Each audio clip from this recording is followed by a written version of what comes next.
Now all you have to do is relax and enjoy yourself. This is about leaving the body. That's enjoyment. It's freedom. Freedom is being able to leave your body at will. You guys can leave your body. Kwan can leave her body. Pari and I can leave our bodies, but we're not taught this growing up at all. So it becomes, in consciousness, you think it's difficult or hard. Because people on earth are taught that spirituality or enlightenment is difficult and hard. And you got to work at it for decades and years, and maybe you won't get it in a lifetime. None of that's true. It's just the way people teach other people on earth, quite incorrectly. You must remember that all of you once had these greater abilities, and you need to recover them. You don't have to evolve for millions of years to become telepathic or have a photographic memory, or have a genomes on your DNA that aren't turned off so that you don't age. That's just normal for most of the people around the world that circle around all those stars out there in space. The human beings on Earth have a lot of recovering to do to join greater life beyond this world in the universe. When you think about the Star Trek movies, I always like them for fun, but they're not realistic because they show science that has spaceships running around the universe with radioactive warp cores. Of course, that's nonsense, because the greater beings out there that travel around the universe don't use radioactive materials to get around at all. So that's one big leap people on Earth have to make. And they've got to put away radioactive, man-made, destructive things. It is required. It is not arbitrary. It's not up to people on Earth to choose whether they want to or not. They're not going to be allowed to play in space at all the way we are. You can watch a rocket ship just out in orbit to and from the International Space Station. Well, whip-de-doo. 60 years ago or more they went to the moon. So what? That's as far as they tell people they've gone. It isn't true. They've gone further. That's in a classified space program. That's been running parallel to NASA ever since maybe 1950. Earlier than that even, 1947. So all that time they're playing with things about space and beings from elsewhere and lying to people all over the world, spending trillions of dollars to keep a lid on that subject. Because the beings who come here are far more advanced technologically. And it scares people on Earth because they're used to fighting each other and quarreling over religions and everything else. It scares them that there might be a race that come here and conquer us. So they wanted to have the time to develop reverse engineer extraterrestrial technology, some of which crashed, some of which they retrieved, some of which was given to them under treaty. So, anti-gravitic propulsion is not new in the higher classified areas on this planet. It's not used commercially, and it's used in a limited capacity within our solar system. They cannot take reverse engineered or anti-gravitic type propulsion systems out among the stars because Earth's solar system is quarantined. They don't have the power to go past that solar system arena because we're considered the most dangerous, destructive people in the universe right now. Not reptilians, not greys. They've all been removed and sent home 25 years ago. They're not on this planet anymore. That's a big important point that I want to make to all of you because this is telepathic as soon as I start the recording. That means the hue is coming through me and those people I work with. And it's coming through to you, passing through you so you will remember it. This isn't mindless entertainment. I'm not giving you information. That's a total waste of nonsense. Giving you information will not change your awareness. Going on these journeys changes awareness. It actually changes things. You become smarter. Your IQ goes up. Things happen in your life in subtle, gradual ways. But it's unmistakable. Because once you begin to go on these journeys and you can understand what we're doing, wow, You couldn't before we crossed paths. Now you can imagine beyond Earth. This is the key.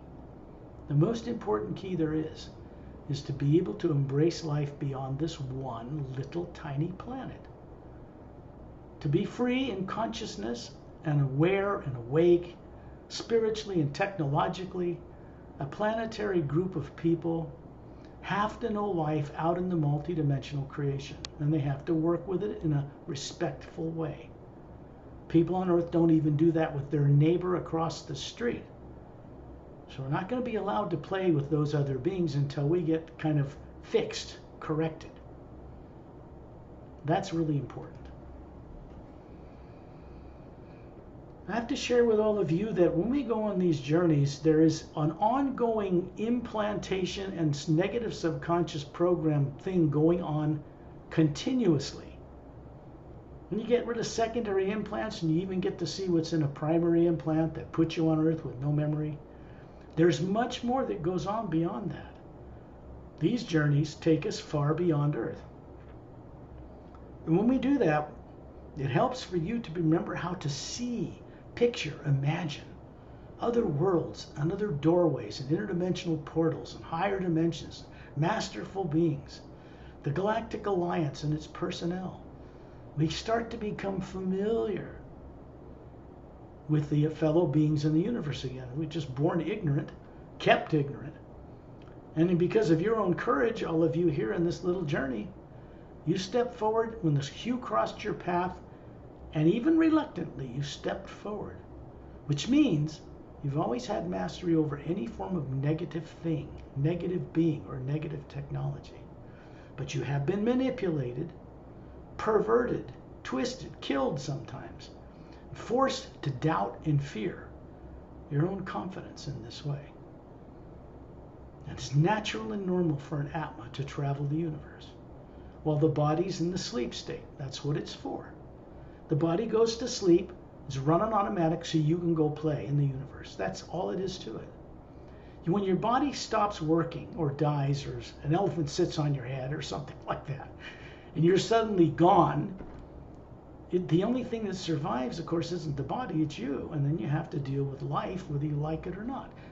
But not life through a body on Earth anymore. You've all been down this road 1 billion times, 10 billion times. Lifetimes are a dime a dozen. On Earth, they seem cheap as dirt. Because people don't respect each other. They're afraid of each other. Countries are afraid of each other. Religions are afraid of each other. That is not a typical or normal example of life beyond Earth. When people on Earth finally get to experience what life beyond Earth is really like, oh man, will this world change.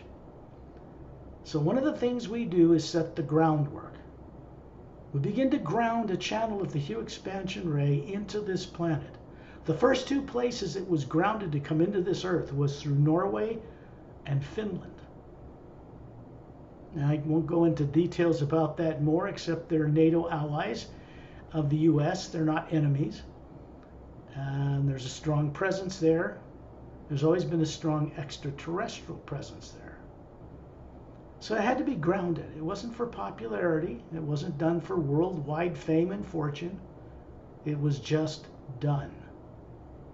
And everything comes from that and expands from there.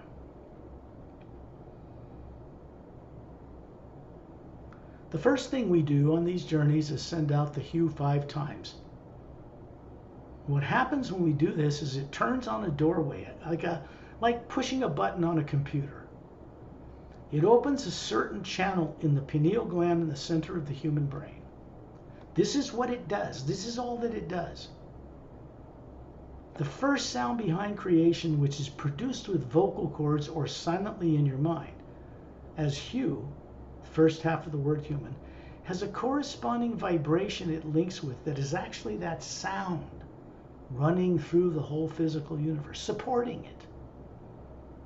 First thing to do is imagine the universe. You look at a Hubble Space Telescope image and you see all these billions of galaxies, beautiful galaxies, trillions of stars, quintillions of planets around all of them, just in the physical universe alone. And there's huge space between these galaxies.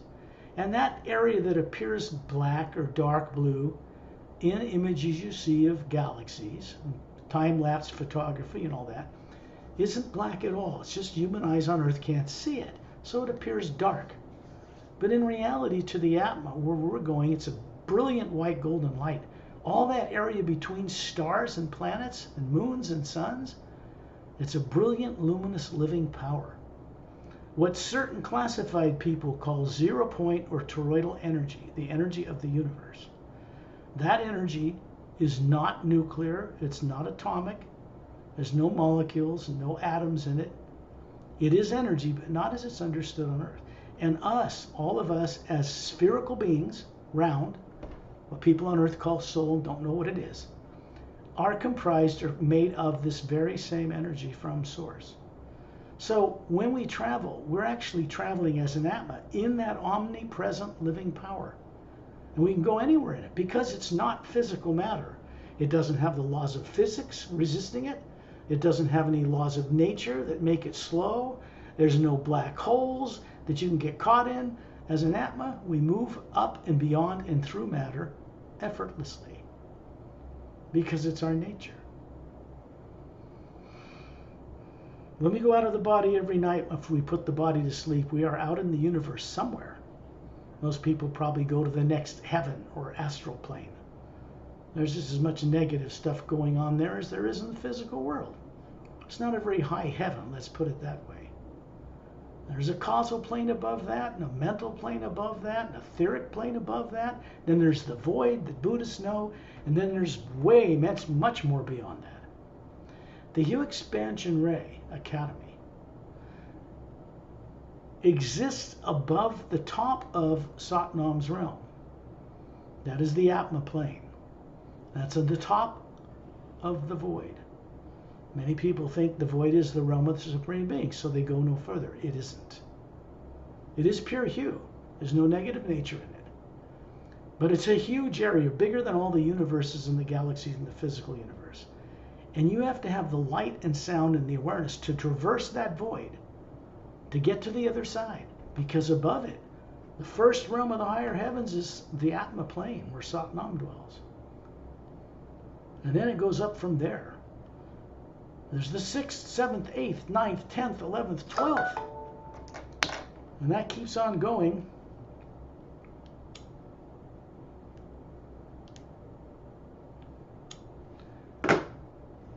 Into what we call the source or prime creator. I would say that's how it's referred to by most beings in the universe that are awake. They don't call it a supreme being because that implies there's one big dude sitting on a throne up there with a big staff ruling over everything. That is not the way the source really is. So obviously praying to a supreme being ultimately is not going to enlighten anybody or get them free from reincarnating over and over again with no memory. Subconscious fear is the only thing that makes people do that. And they don't even know they have it. It's subconscious, not even conscious. So what was done to people happened to them before they were born on this planet. And since it's terrifying, it's very difficult for them to see it. So they latch on to religious belief, which is fine, because it gives them something to believe in, and it's okay, but it should lead to experience. And if it doesn't, it's just making a lot of people fat and rich. It's not helping anybody remember anything. Ultimately, we have to stop putting what we call the supreme source behind all life on a pedestal and worshiping it, or we're never going to get there. You can't worship something keeping it always further receding away from you as unattainable and expect to experience it. If the source behind all life didn't demand that we worship it, only that we respect each other and all life, then that's what we call divine love. That is what divine love really is. You cannot be enlightened with a great amount of divine love unless you know the life that's out beyond Earth. Just respecting a few animals and people on Earth will not do it. No way will that do it. So when we go on these journeys, which we're on now, you're already out of your bodies, whether you know it or not. Doesn't matter if you got an itch or if you hear a car go by outside or a bird chirp. Doesn't matter. The ears will still function to protect your body. But that's on automatic. When people close their eyes, another inner eye opens up. It's automatic. People are afraid of this. When people imagine going to the store, they first must see the store they want to go to. Then the body follows where you imagine. But it's not the brain that has any ability to imagine anything. A human brain does not imagine. It doesn't have a motion picture camera on which there's a screen somewhere, another part of the brain, for you to see images. It's not what the brain is for. So when you imagine anything at all,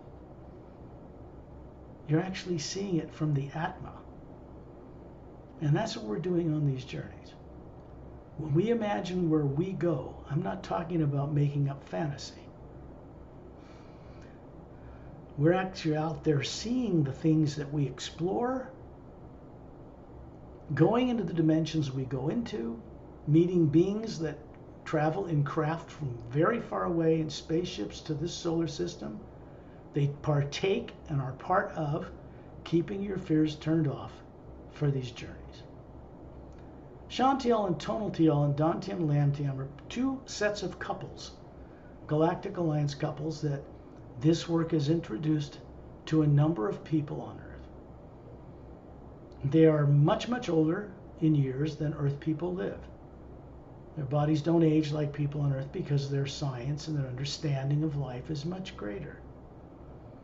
They do not set off nuclear bombs in their own atmospheres. They don't even allow them to exist. They're outlawed. So the energy they're using to get around is actually non-physical energy, non-atomic, non-nuclear. Isn't that interesting? You want to travel the multiverse, you have to go as the Atma, the most advanced spaceship in creation in billions of galaxies. Cannot travel into the astral plane. They can go from one galaxy to another, which they do. They can go through 144 parallel dimensions within the physical universe, which they do. But they can't take physical plane matter through a barrier between the top of the physical and the beginning of the emotional plane, or the astral realm. You have to go out of body and go into that realm where there are spaceships made of that matter. The universe was created this way. And it's something each one of you once knew well. This is not new stuff to you, except new to you in this lifetime.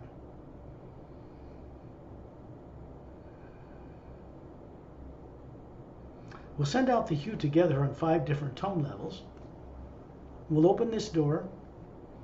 And then first, if you all remember how I described Shantiel and Tonaltiel and Dantium and Lamtium, they're two couples standing behind Pari and me right now, but they're associates who I've not even introduced or named for you yet on Earth, are standing behind you. Equally trained, equally as ancient, just as wise. They are Galactic Alliance personnel, but they're also considered master teachers. If you're 800 or 1,000 years old, what do you think you can do in mastery versus a person on Earth that might be lucky to make it to 80? See the difference? And they use 100% of their brain. They have photographic memories, each and every one of them. So they remember everything they learn, like a sponge. They never forget anything. They cannot be fooled. They cannot be tricked by people on Earth. They see right through that stuff. But they're here to help you. And what they're doing is keeping your fear of the present and future, for now, turned off. So when you go on this journey, because we're going to go above the void, it's important to get above the void, because then we're stepping into energy that has no negative nature and never has. A place where you came from. When we go into that energy, the only way to get it really is to go there, pick it up, and bring a channel of it back to Earth. That's moved down through your physical consciousness, the body, the biology, in the electromagnetic field around your body, and it brings enlightenment to the body and personality on earth that never learned it growing up. That's what we're doing here. It knows what it's doing, this omnipresent power. When we start to make contact with it consciously, as we do on these journeys, it begins to relate to you differently for the first time. It begins to become a guide and friend and master teacher, because it knows you're on your way to becoming what you were meant to do, to be a co-creator with the source behind all life, because that is truly what an Atma exists to do. You have more than one body operating on more than one plane right now that you as an individual Atma are running. Even if you don't remember this, they're still your responsibility. You have an astral body on the astral plane where all emotion is developed. Emotion moves matter in that plane. And then you have one in the causal plane. Cause and effect moves matter. In the mental plane, it's thought. In the etheric, it's really more of the energy that moves through you from above the void that moves matter. It becomes more refined, less negative nature moved with it. So decisions are better made. There's still negative nature even in the etheric plane. When you step into the void, you cannot take even an etheric body, which is basically transparent, not even made of matter like Earth, but looks human. You can't take that into the void either. It's like you have to take your bodies, put them on a coat hanger on a shelf, one after the other, and they all go into the trance state called sleep. They could be sitting down, lying down, sitting on a beach. They just close their eyes and leave. The Atma simply runs them all on automatic. So it's the whole being that we are. The round Atma, the spherical being, that does the real traveling. You can't die. You've been around forever. You've all been here since before those stars and galaxies were made. How ancient is that? Now you can begin to see how much you've been made to forget. It's not just about secondary and primary implants. That's just the beginning. When we go on these journeys, we begin to recover higher faculties of being in all those different layers of the Atma. Each teardrop is a higher faculty. Many of them are just not used, ignored, forgotten, or turned off. And that happens over billions of years, a long, slow process. Turning that all around and recovering that begins with the hue. So we'll do that now. Do it with me silently inside. Match the tones and just relax and have fun.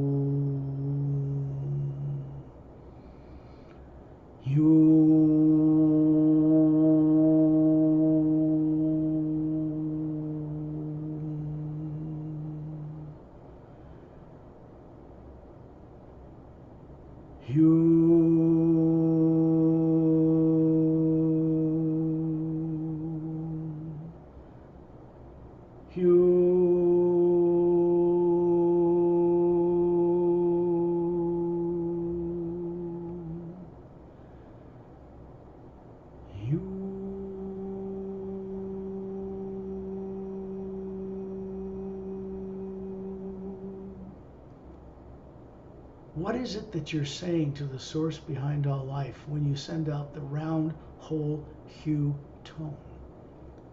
Because whether you know it or not, it's the best form of prayer, because it goes right to source, bypasses space and time and all the lower dimensions, and we begin to recover who we are. The couple that's standing beside each of you, because you're near the ceiling now looking down on your body. That's the round spherical being you are. It's as easy as imagining going to the store, only now you're just imagining looking down on your body from the ceiling. Same thing, same faculty. It's not turned off in people on Earth, but they don't know how they're doing it. They don't know how they're imagining. Scientists, medical people on Earth don't even know where the imagination really comes from. It's all theory. They don't know where it is in the brain or even how it works. It's one of those phenomena that they have not been able to penetrate and figure out, because To know that, you have to know the other realities. Or there's not enough wisdom to understand how it works. The doorway is open. When you're near the ceiling, you've got two spherical beings, one masculine, one feminine, hovering to each side of you. It's nothing to do with psychic stuff. It's not about positive and negative nonsense. These beings don't operate with the dual current at all. Meaning positive and negative, good and bad. They don't think that way. They don't work that way. That's how Earth people think, and it's wrong.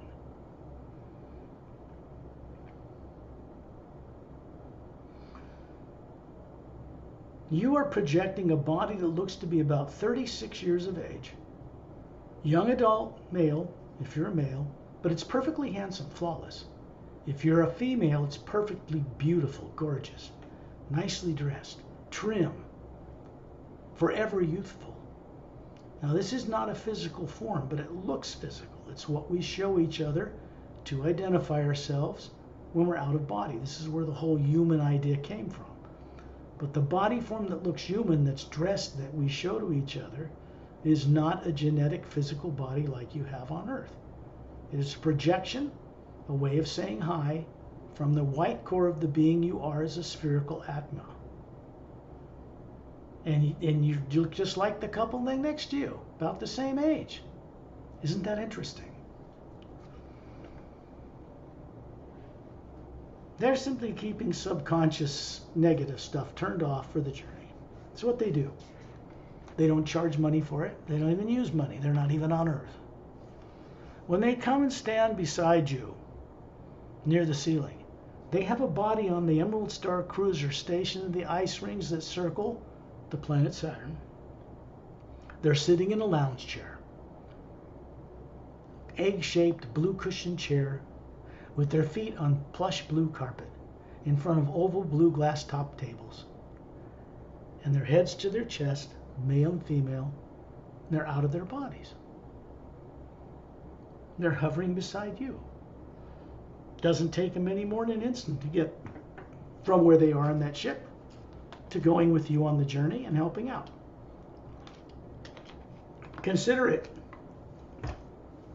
the beginning part of true disclosure for this planet. Never happened before.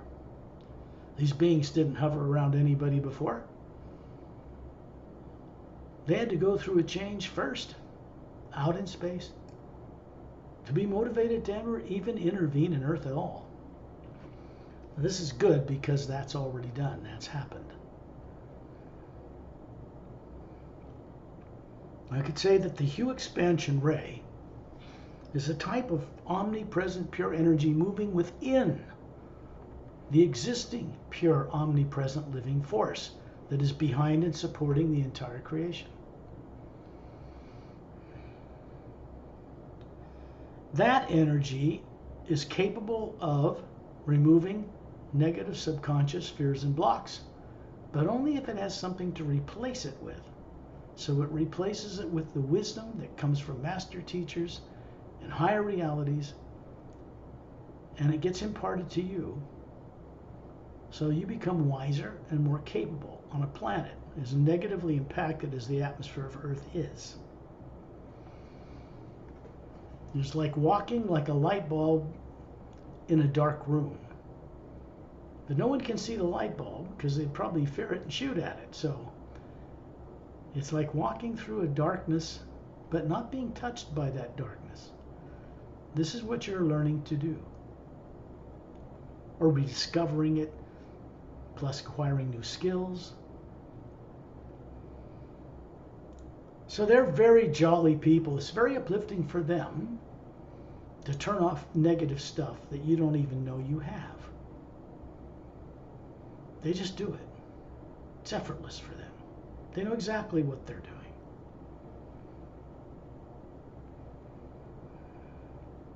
There's a white, golden, pastel light coming down through your ceiling, like a shaft of light.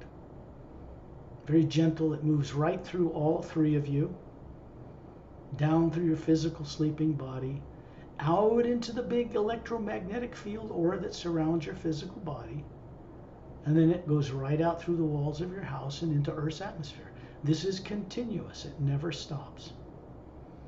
If Earth people were more awake and co-creatively responsible, they would be helping to light up the oceans and H2O that are on this planet, because they're supposed to be glowing if they have enough U stored in those molecules. It's one of the secrets of water. Earth's oceans are depleted. They don't glow anymore, and they haven't for millions of years. But there's enough hue in the atmosphere coming through from a few beings to this planet to keep everybody alive, but not enough to help them really recover who they are. The energy is very low on Earth. So the more we get into the hue, the more we not only become a channel for ourselves, but it benefits others as well, because the hue only works through you for your benefit when you co-creatively allow it to work through you for the benefit of others as well. It's very, very simple. This is the way the universe was built, and every one of you had a hand in building it before you ever stepped into lower worlds to run bodies, hundreds of billions of years ago in terms of Earth people. So don't think about you being whatever your age is on Earth. It's got nothing to do with it. What you are that's a being is timeless.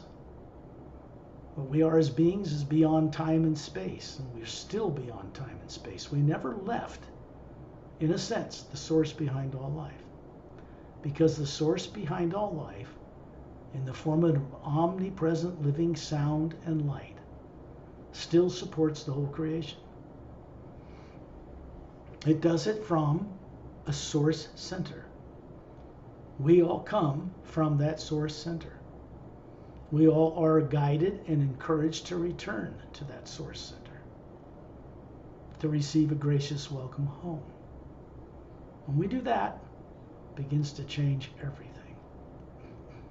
Not just for you, for everything, every living thing on Earth. It needs to go through a transformation. Animals, plants, sea life, all of it, the air, the atmosphere, the water, it's all backward as hell itself. And it needs to become normal. Just normal. So Earth people don't have a clue what normal is. They really don't. They once did, but they lost that a long time ago. What was lost is not destroyed. It's not gone forever. There's nothing within the layers of the Atma that can be destroyed by any negative being or technology. No devil, no evil, nothing can get into it. There's no such thing as someone stealing your soul. That's impossible. But they can create traumas around a being in the electromagnetic field that surrounds you, through which you see the universe distorted fearfully. And that's what they did. But this core of the being, you, has never been damaged. It's still there. All the faculties are still there. But we have to work through the tight knots of fear and let go of those in order to access, explore, and turn back on those higher faculties of co-creating with Source. That's what we're doing. The flash of light coming down through the ceiling finds you in space in a circle of beings around Ambassador Turelian. That's right, in space. You're looking at Earth just like you look at going to the store. No different. It's not your brain that's seeing this. It's you. Turelians stand 18 feet tall because he's showing you what his human form looked like over 1 billion Earth years ago, before their race immortalized their bodies in a special way. You've been through this, you know what happened. At least you do now. The Sayrays are extremely advanced human beings. 12-stranded DNA in the body forms they had before they got rid of them. They didn't destroy them, they just dematerialized them. Stored the body DNA form 12 strands in one of the teardrops in the golden layer near the white core of the center of their being. And when they want to mock up a body like he's doing now to show you what he wants to show you, he just draws on the omnipresent hue power, which is not physical matter, and he manifests it, fills the DNA, and there it is. If he walked on Earth, you could go up and touch him. But when he's done using that body, he puts it away. He doesn't have the burden of pushing it around or feeding it or going to the bathroom or anything like that. More advanced human beings do not have to eat food to live. People on Earth have been dramatically messed with in that regard. Both the DNA switches turned off or turned on, making people have to eat animals or kill things. And this is not what we're meant to do. It's not natural or normal. It's the way people on Earth are everywhere for now. They will not always be like that.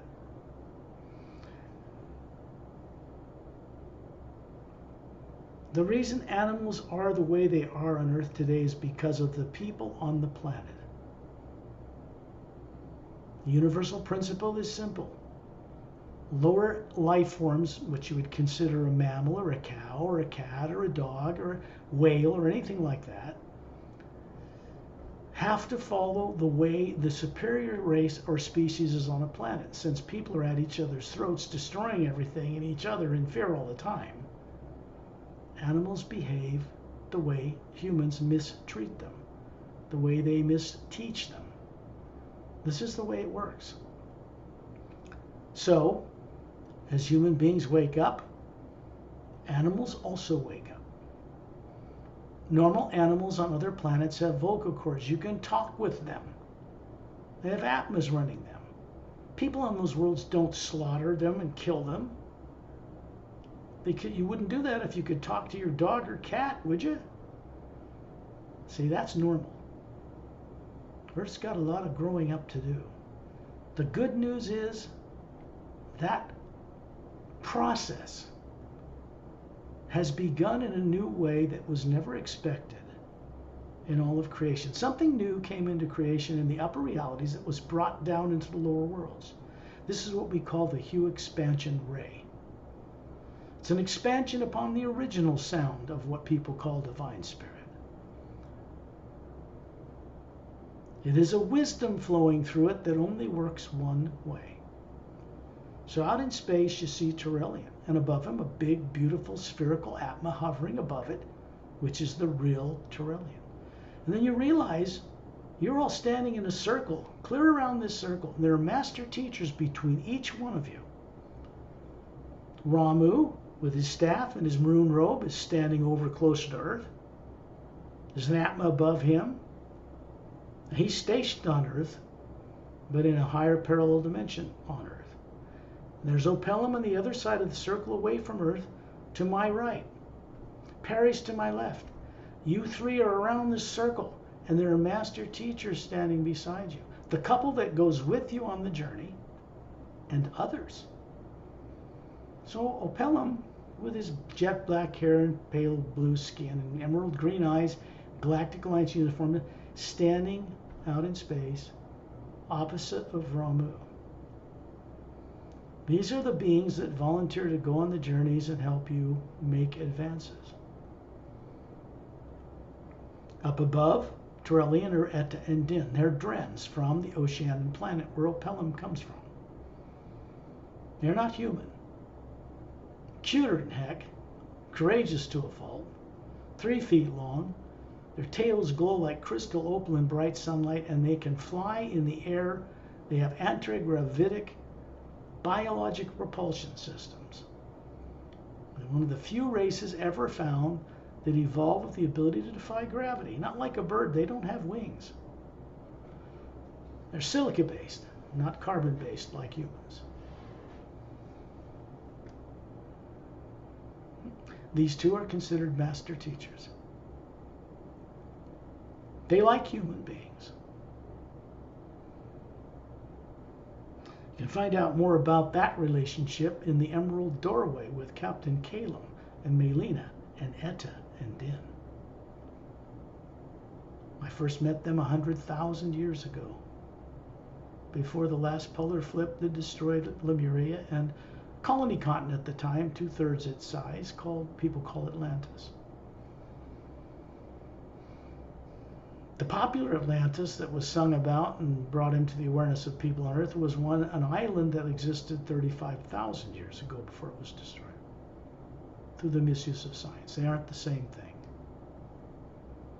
You've got to go back further if you want the real picture.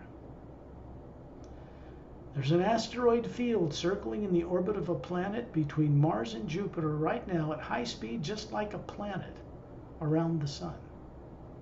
It was blown apart from the center core of the planet outward through the misuse of science. Long time ago. That's how it got there. It imbalanced Mars' atmosphere, wiped it out pretty much, and caused cyclic problems for planet Earth. Galactic Alliance did not intervene in that affair back then. They paid a price for not doing it. So they are intervening now. Remember this, you were once Galactic Alliance yourself. So this is not hard for you to understand.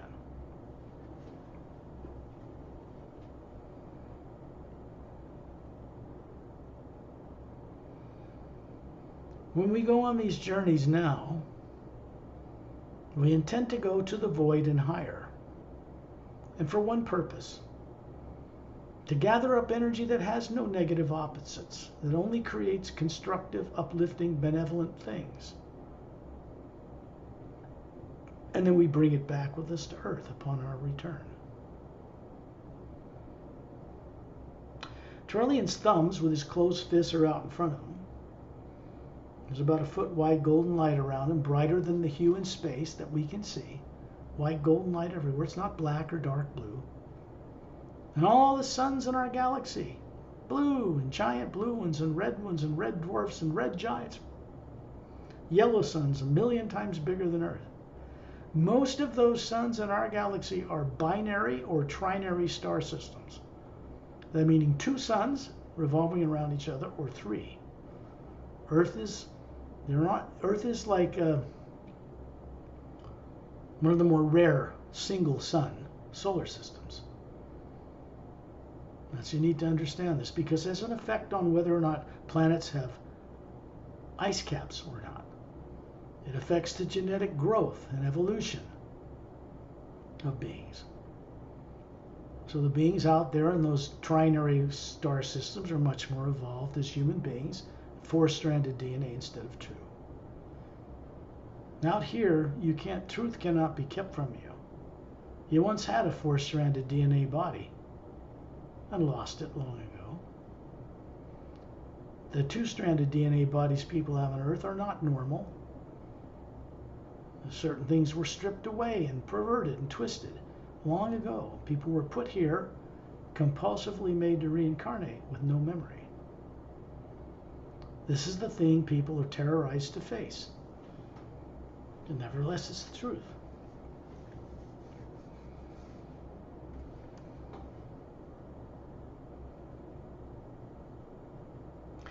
Up overhead, high above Etendin, you're going to see a little Chinese master named Light Sea. Little maroon robe, little esoteric symbols on it, little hat, little Fu Manchu type beard. About 5'5", 5'6", short guy, considered a faultless guardian. He was the first master teacher to volunteer to work in the Hue Expansion Academy when it was brought into creation. He only has a body on the etheric plane and is a master there.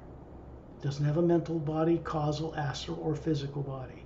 He works there and across the void into Satnam's realm and up into the Hue Expansion Academy. We're going to visit him on this journey. So he's naturally up there above Eta, and then he's kind of a courteous guide. Let's put it that way. And up above him is Satnam. The form he chooses to show people who visit him, because he's really a spherical being, doesn't even have an etheric body. But we see him about 6 feet tall, bronze-skinned, bald head, gold eyes, not yellow, about 36, but he looks timeless, bare-chested, strongly built, ripped you might say, 2 gold bracelets on each of his upper arms, and a little white tunic dress from his waist down to his bare ankles and bare feet. He's just standing there watching us. Above him is this huge Atma. And above him is this vortex. It's a white, golden, pale light turning clockwise. Looks like an hourglass shape going upward. There's a blue-green luminous liquid that looks like water revolving slowly around it. And it's an interdimensional doorway, portal, between the top of the physical universe, up into the void, bypassing the lower worlds of time and space. It goes into the Atma realm where Satnam comes from, and upward into a special parallel dimension created between the fifth and the sixth realms, all above the void. It was put there as an experimental place so that beings who run the mechanics of creation and keep everything organized, all the galaxies and planets and suns and stars, doorways between dimensions and portals between here and there, they keep all that running 24/7. They normally don't have any interaction with human beings or Atmas like us. That's changing for the first time. That vortex was created by these beings and myself before we got on this journey. I'm always adding to that. So it's lit up, but all of us together are going to light it up more. We're going to co-creatively put our own Atma energy to work with these beings. So we're going to send out the hue on a number of higher tone levels. And as you're doing it, in the circle around Turley, just watch that vortex light up. You're going to see way up through the opening, the narrow middle area, and all the way at the top, there's a brilliant cobalt blue light way at the other end. It's actually what I call a pale blue light, but it's brilliant. It's brighter than anything down here. But for the upper worlds, it's pale blue. That is the void. When beings go there, monks and other people, they don't see anything but this energy, so it's the realm of the Supreme Being. It's not. And since they're not taught to go further, they don't go further. That's it. The hue doesn't force its way on anyone. It supports all life. If we're conscious enough to work with it, to imagine going beyond that void, then it will honor us by taking us there. Remember, it's an omnipresent living power, and we can go anywhere we want on that power, as long as our intent is for beneficial results, for the good of all life. Then we're not restricted from going anywhere. Cannot take any negative nature with you where we're going anyway. So the couple that's still hovering beside you around Turelian are keeping that stuff turned off with your sleeping body for the journey.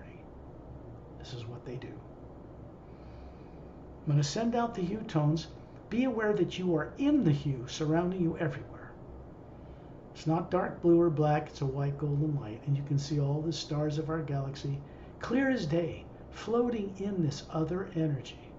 That energy is so infinitely vast compared to the little tiny galaxies that float in it.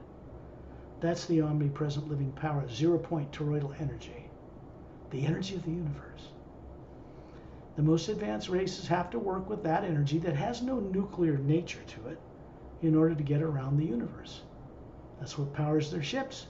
That's what powers their societies. It what gives them the wisdom to end all disease, turn on closed-off genomes, turn on the telomere ones, the end of your DNA so that it doesn't shrink when cells divide. They could do that. You wouldn't age. That'd be a disaster for 8 billion overpopulated people on Earth living forever. They'd eat themselves to death in a year. There just wouldn't be any way to survive things that way. So Earth people have to change before they can recover that kind of an ability, because bodies that live for thousands of years live that long for a reason, for a purpose. It's not just to have a joyride, stepping on other people while you do it. No, that's not the way it works. Now I'm going to send out the hue. Match me inside the silence and sacred area of your own being. Just go right up the tones with me. You're going to see this vortex light up brighter. And then we're going to go up through that vortex and get beyond the lower worlds of time and space, where good and bad and fear and negativity and all that exists.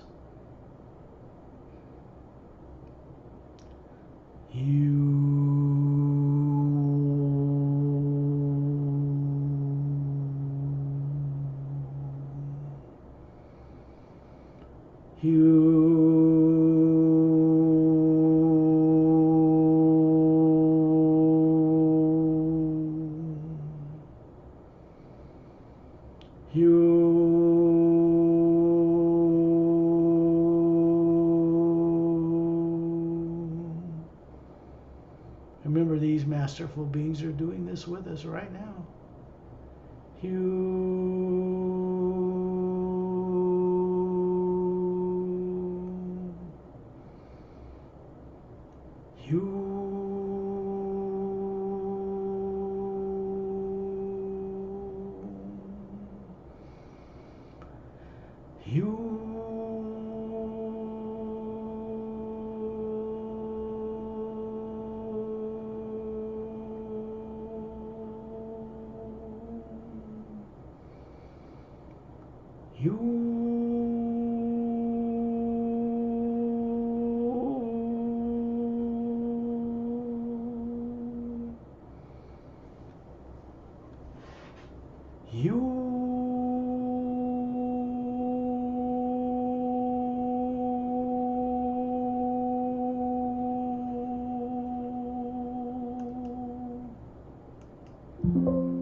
Trillian has his thumbs up still, and we're in a circle around him.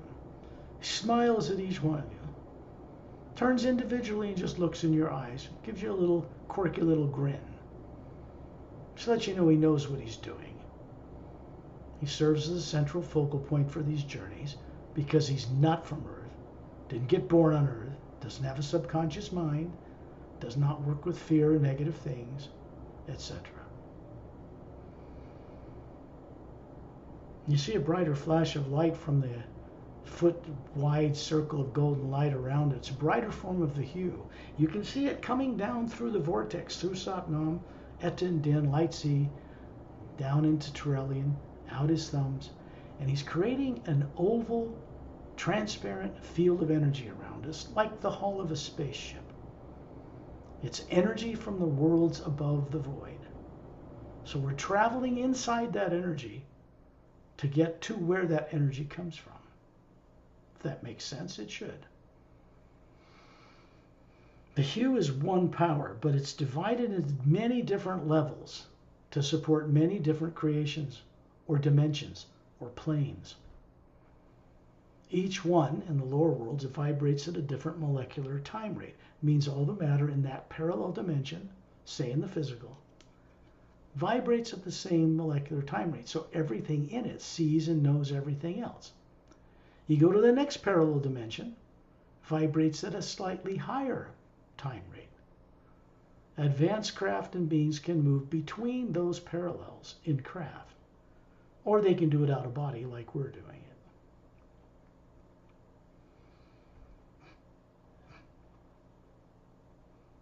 A flash of this light from his thumbs finds us speeding up through this opening. Satnam's already receded way up in the distance. He's all the way up near the narrowing hourglass shape of this vortex channel.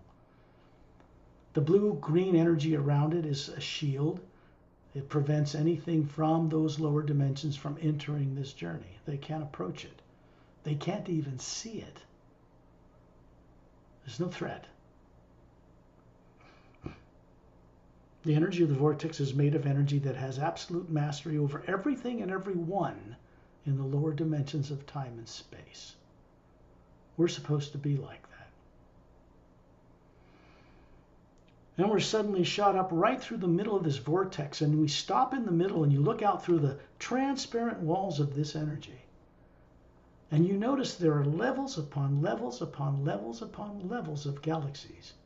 From the physical galaxy you're familiar with, all the way up through the astral, causal, mental, and every time you go up another reality level, the galaxies are much larger and much brighter. There's more hue blended into them. Life is more long, more brilliant in these planes. Below the void, though, they're not free of any negative nature. Now we're suddenly on the other side of that vortex, looking all the way down through it, and we can see ourselves around Turelian, still hovering there in space by Earth with its polarized caps, the barren moon circling it without turning on its axis, and the single sun. And then the vortex disappears. And when you look down at below your feet or around, there's this pale blue, luminous, brilliant atmosphere. You don't see any form. You don't see beings. There are beings here, but they normally don't reveal themselves to people, except under rare circumstances. And we're moving upward at tremendous speed because you can see Turelian, his thumbs are lit up. You can see Satnam, zippity-doo-dah, straight up ahead of us. Eta and Din right behind him, Light C. They're above our circle of beings.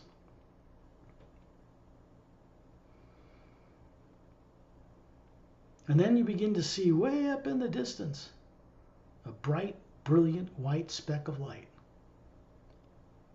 And then as we approach it, it begins to widen and widen and widen.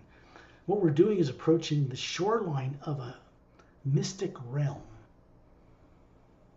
The sand is very white, pure, made of diamond-like spheres that are luminous and glowing, like sand, but perfectly round.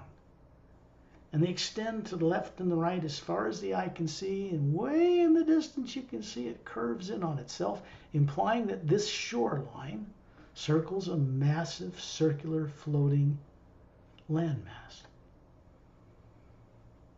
You can see the trees, giant jungle trees, lining the back of this beach. They're transparent. Fruit trees, palm trees, fir trees, every kind of tree you can think of. But they're all transparent trunks, and the hue energy is moving up and down them.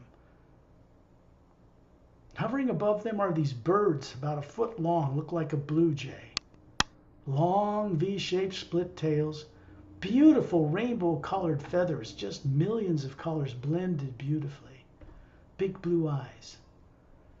Twin sets of bird wings, one above the other.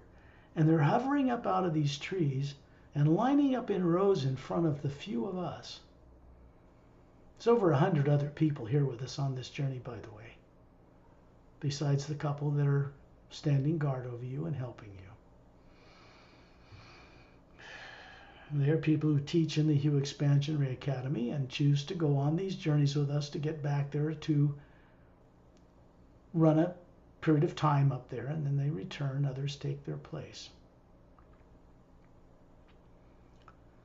So these birds hover up to you, a male and a female. Females have a little bit longer tail. Otherwise, they're both very beautiful.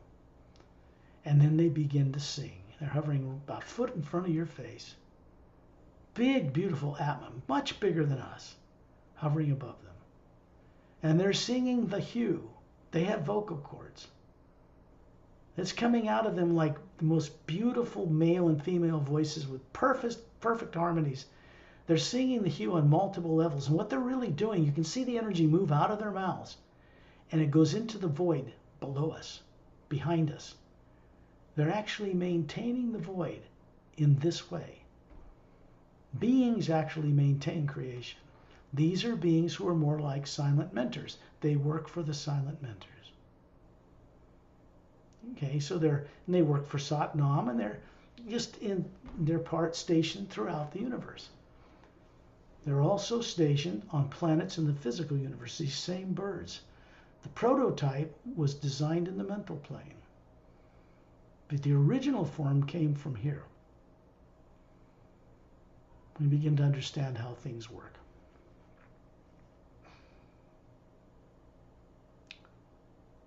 You can feel the energy of the hue pass right through you, through the physical appearing form you're showing them, which is not matter anyway, right through the white core of your being, and it kind of lights up the blue area in the field of energy around you, in the Atma, on its way to charge up the void.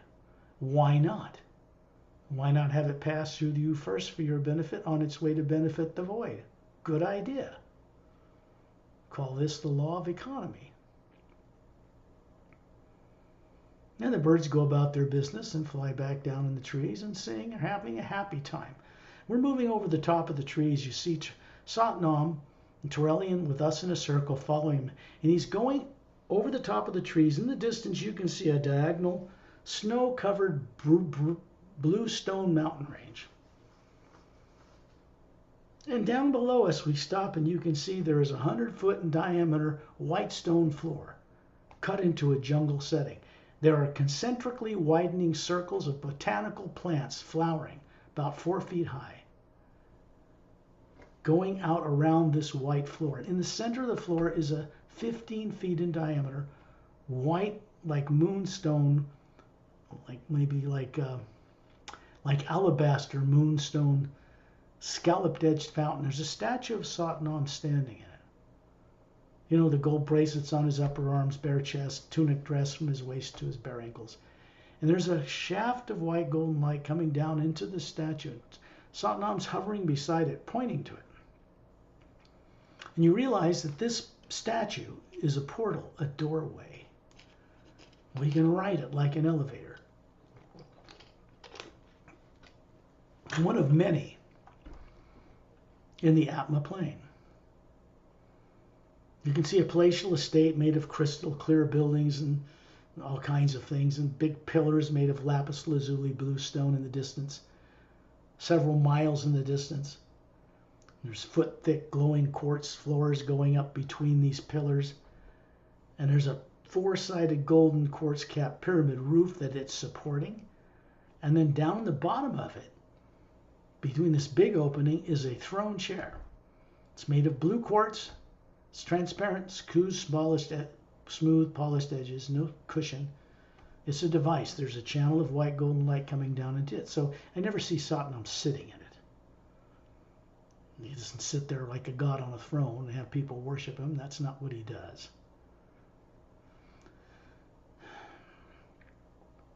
Then you see this shaft of light coming down on the statue of Satnam. You feel it coming through. He's got his hands, palms out at his sides. It's flowing through the statue and coming out his palms like golden white liquid light. It's filling this bowl in a beautiful glistening sheen. It flows evenly around the outer edge of the scalloped fountain and drops down in the ground and disappears. Surrounding it is a sitting seat, flat stone, white, 12 carved legs, intricately carved, holding it up. There are 12 golden hooks around the outside of this fountain, golden cups. Before we go anywhere, Satnam's going to give us all a little gift. So we're in a circle around Turelian, and we're approaching, hovering above the statue, right inside this shaft of light that goes down into it. You can see one of these cups levitate off the hook, and there's 12. But right now they're going to... There's actually 18 of them on there today because they're going to take care of the couple that is guiding you, standing beside you, you, and Pari and myself. You see these cups dip themselves into this light coming from a higher reality where we're going. And then it comes up inside that shaft of light and it's poured on the top of your head. Remember, this is a physical form that's not made of matter that you show, about 36. And it goes right up the top of your head into the white core of your being. Makes it brighter, smarter. And then in a blink of an eye, we're shot upward. The next thing we know, we're coming out into another space at the very top of what is called the Atma realm, where Satnam dwells. And we are now moving at great speed into the distance. And in the distance, you can see a more brilliant cobalt blue light everywhere, brighter than in Satnam's realm. And out in the center of it, we're fast approaching a massive floating circular landmass. It has a brighter diamond-like beach surrounding the outer circumference. There's an ocean wave constantly crashing on the beach. Blue-green luminous light, smooth as glass, and it continues to crash on this beach and circles the entire circumference, comes back to where it started. That's how it's supported. The blue luminous cobalt light has behind it the white golden light of the hue supporting it.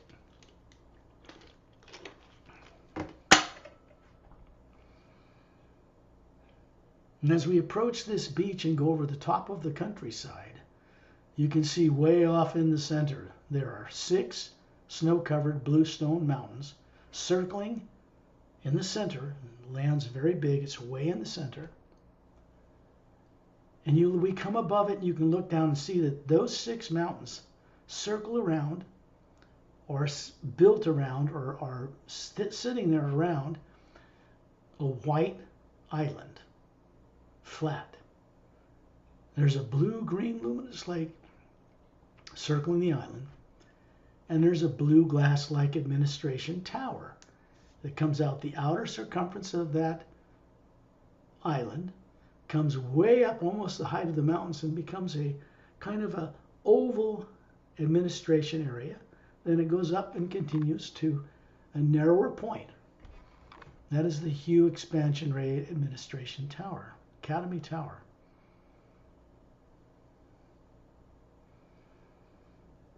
And Turelian moves us up above the point of that tower, and you realize there's a shaft of white golden light coming down into this tower. And it goes down through the tower to the base of the island. You can see right through the transparent side of this tower. And suddenly you can see at the base of it, there's a 4-foot high pedestal. About 2 feet wide, 4 feet high, blue stone laced with gold like lapis lazuli. Smoothed edges, and hovering above it is a 4-foot in diameter, glass-like sphere. It's not glass, of course, and in the middle is a cobalt blue star gleaming brightly. That energy comes down into the star and then is sent down this pedestal and goes into the hollowed out interior of the Hue Expansion Ray Academy, where silent mentors teach.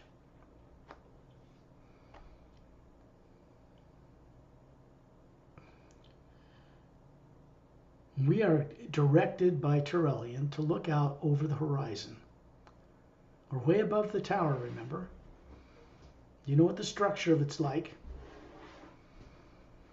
You can look down at the base of these 6 mountains and you realize that there are horseshoe-shaped tunnels cut into the base of those mountains in symmetrically perfect alignment.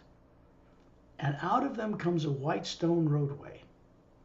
It goes straight as an arrow all the way to the beach through jungles and mountainsides and countryside. And they encircle the entire Hue Expansion Ray Academy. So they're like the spokes of a bicycle tire coming out of the hub, and they go to the ocean in every direction. Out in the distance, past the ocean that appears to surround this land, this brilliant cobalt blue light, are 12 white islands. They're offshore and they circle the entire circumference of the Hue Expansion Ray Academy.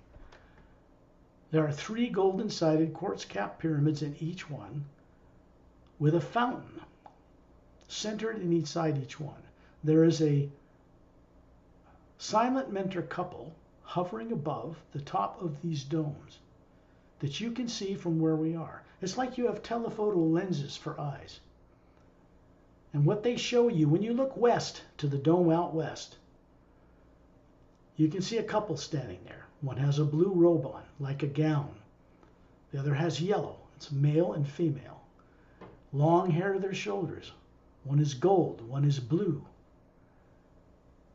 Different colored skin. But you don't see any facial features because what they show and choose to show us has no facial features. You can see galaxies upon levels of galaxies when you look in their face. That's how they think. These are the mechanics of creation. They maintain and hold everything in place. In the Hue Expansionary Academy where we are now, we can rub shoulders with such beings. They won't do that with us in the physical universe. They're too powerful. Turn you into a fried pile of powder. They do not rub shoulders with individual atmas like us. That's not their purpose, except in this one location where we bring no negative nature with us. And then we're going to go play over that western dome because we want to do two things. We want to get the masterful energy of the hue moving through beings like Turelian and Ramu and Opelim and Etta and Din and Lightsea and many others, and the couple from the Galactic Alliance. And we want that to pass through them, through us. Because it's going to go into the silent mentors. And we want the energy of the hue from source coming down through the silent mentors, passing back through them, through us, and back to Turelian. Why? Because then we get to experience what it's like to be part silent mentor and part master teacher. Because new prototypes of beings are being brought into manifestation in the Hue Expansionary Academy. This is necessary because the old failed experiment of good and evil is being retired in the lower worlds where it has failed to do what it was meant to do. You know, good and evil, the devil putting a pitchfork under your butt to get you running in the right direction, all that kind of thinking. It backfired terribly. It never worked. So instead of destroying the lower dimensions, which has been done several times before, rebuilding them and sending beings back to get it right, which never worked either. The way the hue works in the lower worlds is what is changing now. This has everything to do with true disclosure. We suddenly find ourselves hovering in a circle of beings around Turelian, right in front of this couple who are standing about 6 feet above this clear glass-like dome out west, offshore. When you look inland, you can see the western shore, all the roadways, the mountains we just left behind way in the distance. And then we're looking at this male and female couple. And above them is hovering an Atma like us, but twice as many teardrop-shaped layers, twice as many luminous rainbow colors of the spectrum of light. And there's a brilliant shaft of white golden light coming out of these two. Turelian is still in the center of us, and there's a shaft of light coming down to him. I'm standing right beside him. It's coming down through us. It's going through all of you in a circle around us, and then it's going into the silent mentors, right through their face, right up into the white core of their being. You can see energy moving up the shaft of light above them, and coming through them, passing through you, going up the shaft of light above Turelian. And then you can see it moving the other way, as easy as breathing. It's imparting a certain sound like the high note of a flute, which comes from the source itself.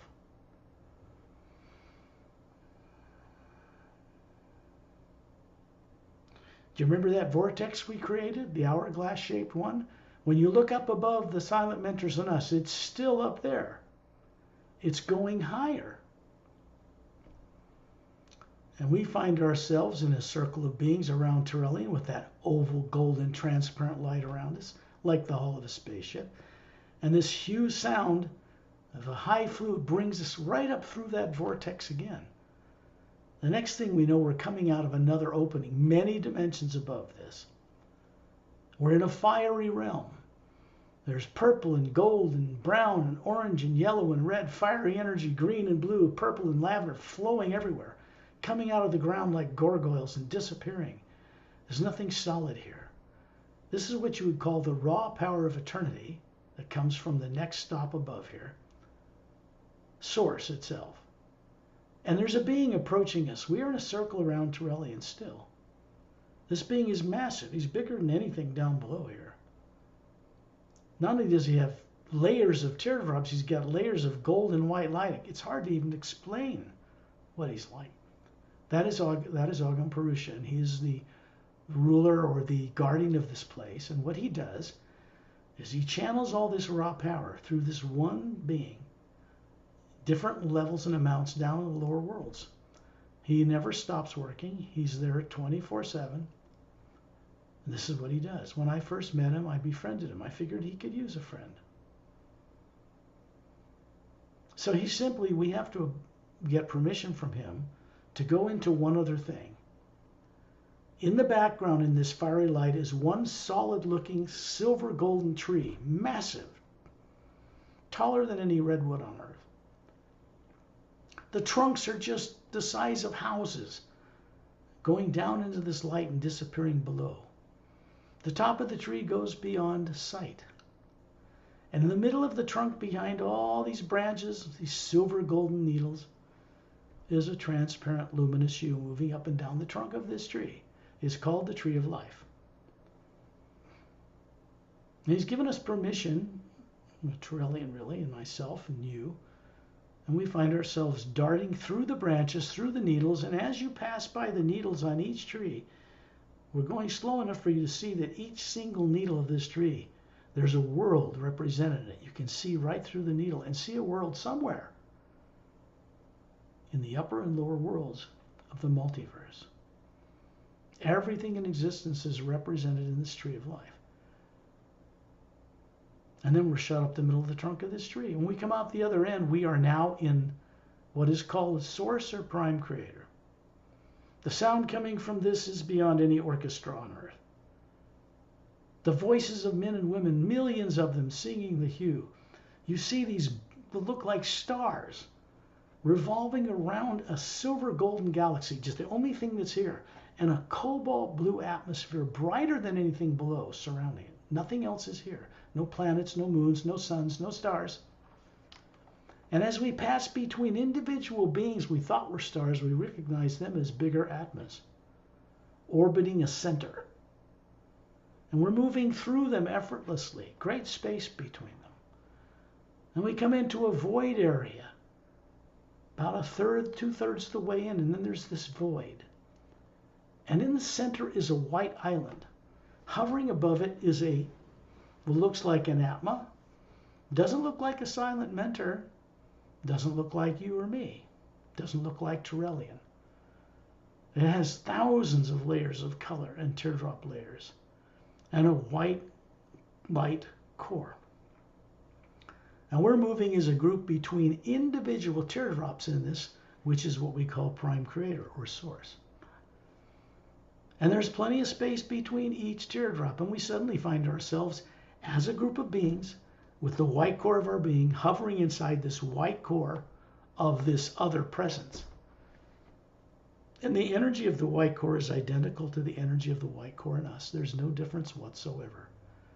This is where you come from. You look out from this center and you hear a voice behind you. Turn around and you hear this voice out of the center of this white light that says, "Welcome home."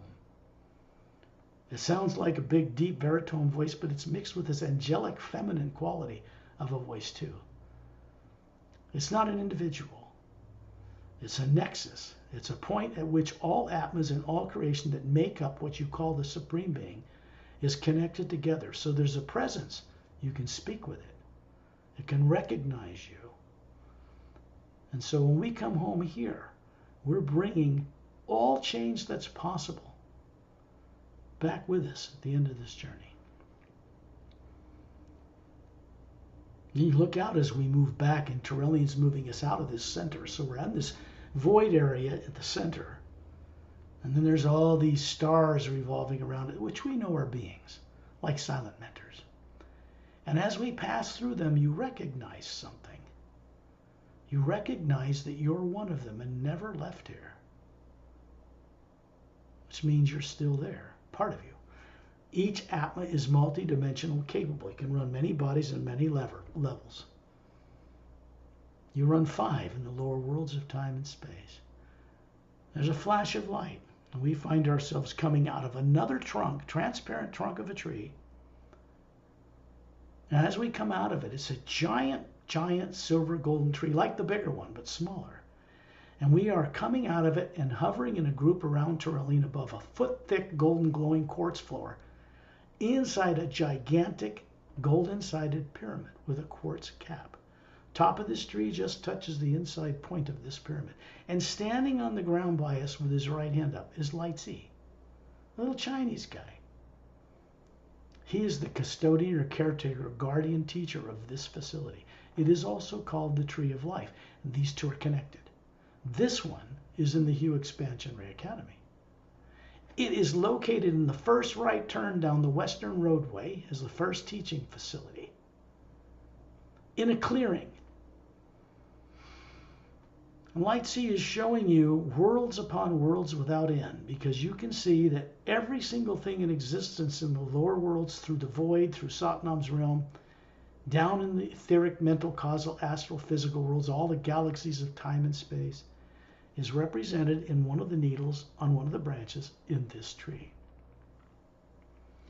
So there's a way of the hue to connect through this point and support that reality, that place, that planet. And silent mentors move through this energy field without limitations whatsoever of any kind. They can be in the highest realm because their room is above that of the ocean of sound and light, above Prime Creator or Source. There's one higher plane called the Hue Expansion Ray plane that's brought into creation fairly recently, which is above that. So you're sitting here, you're standing on this floor with Light Z, very kind, and there's an energy moving through him from the top of the pyramid. It's passing through him, passing through us, and going up the trunk of that tree. And then it's coming through the trunk of the tree and passing through us, including Tyrolean, and through Light Z, and back up the top of this pyramid. See, this is the way they teach. By direct experience. By rubbing shoulders with them. And then you see a male and female silent mentor appear, hovering beside Light Z, with this big Atma above them. The same energy is moving through them, and through Light Z, and into this tree. Back and forth. There's only one pure energy. It's not positive and negative, good and bad, or any of that.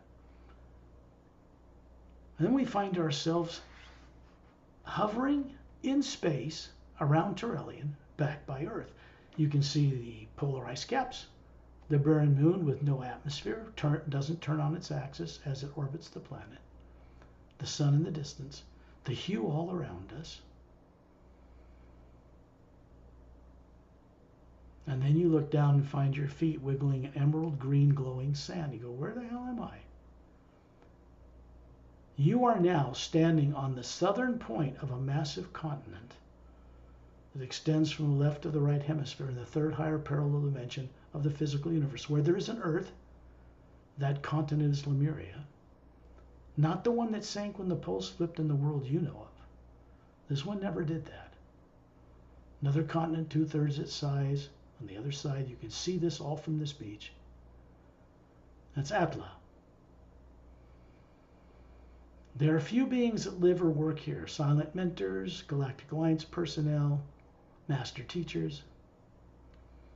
And this green glowing sand, when you look down, is made of round, polished emerald crystals that are glowing. They're designed to help you remember all the lives that were worthwhile, benevolent, wise that you've ever had, to help you recover those so your intelligence and your wisdom goes way up. So you're going to see one little crystal. Satnam happens to be here, and he's just lifting one little crystal off this beach. It goes right in through your heart center of the being, the Atma, the body form you're showing, standing on the beach in your bare feet. And then it goes up into the white core of your being and out to the green layer, which has to do with recall and memory of all the lower planes of time and space and the lives you've lived in it. The negative ones we don't need to review. They're worthless. The only thing erasable from a being's adventure in the end is evil, fear.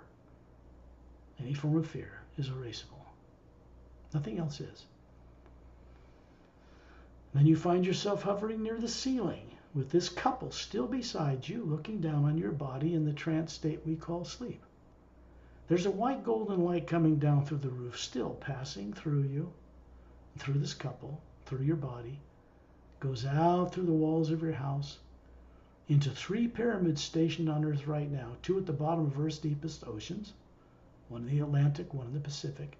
They are golden-sided, quartz-capped pyramids. There's a fountain of Satnam in each one. It's a device, a channel. Another one is located in a hollowed-out interior of a mountain in the Himalayas, hidden there.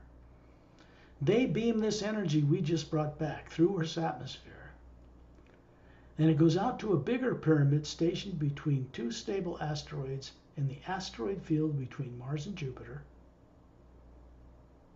And then it's beamed from that one all the way back to the center of the galaxy, the galactic axis, the core, which isn't a black hole. It's just human eyes can't see it, so it looks like it's black. But it's a shaft of white golden light. And that is an interdimensional doorway. Of course it is. And that energy returns to source, where we just came from. It always moves through us for your benefit and onward for the benefit of others. This is the only way that it functions. It cannot be controlled or manipulated by any of us, but we can co-creatively work with it and let it come through us for our own good. So you're back now. When you're ready, open your eyes.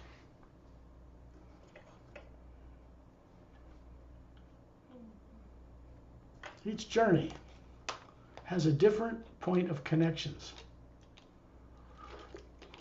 It's not that we haven't been to either pyramid before or tree of life, but it's the way we go about getting there and back that makes the difference.